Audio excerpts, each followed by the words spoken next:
Okay, picking up right after that chilling cliffhanger. This chapter was a masterclass in tension and strategy.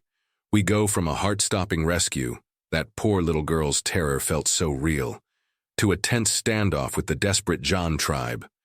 The way our protagonist used that crossbow for a warning shot instead of lethal force, smart move. But the absolute highlight for me was the negotiation with Zhan Mao, our leader pretending to be stumped by the landslide while secretly plotting to absorb the entire tribe. Utterly brilliant and deviously clever. It's fascinating watching this complex plan unfold, manipulating the situation perfectly. The sand table explanation was genius, and discovering that potential gold downstream just adds another layer of intrigue. They've seemingly agreed to help relocate the Zhan tribe, but with that hidden agenda simmering, you just know things are about to get incredibly complicated. Forget just clearing the blockage. This is turning into a high-stakes game of survival. And annexation. What happens when Zhan Mao realizes he's being played?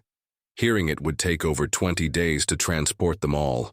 Old brother Zhan Mao grew anxious. He dashed back to the tribe and immediately gathered his people to prepare. Dried rations. After all, you had already laid down the rule. You were only responsible for transport, not food.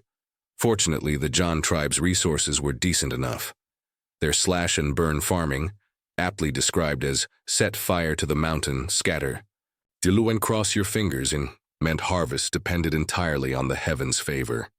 They relied on planting more land to try their luck, so they had stockpiled a fair amount of grain.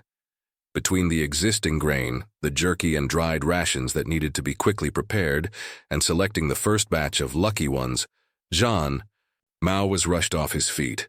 The Zhan tribe had about 270 able-bodied adult men. Counting the greenhorns who would come of age in the spring, they could probably muster over 300. These men were divided into 5 teams of 60 each. Paired with 240 elderly, weak women and children, each wave would transport exactly 300 people.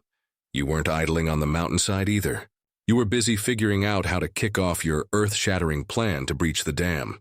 Yesterday's site survey combined with mental simulations revealed quite a few difficulties. First was the sheer scale of the work. A dam 70 or 80 meters long? Tear it all down at once? Dream on. Your modest goal was to pick an easy spot first, chisel an opening, and let the water out. As for the actual construction, you'd have to start from the downstream riverbed. The footing was stable there,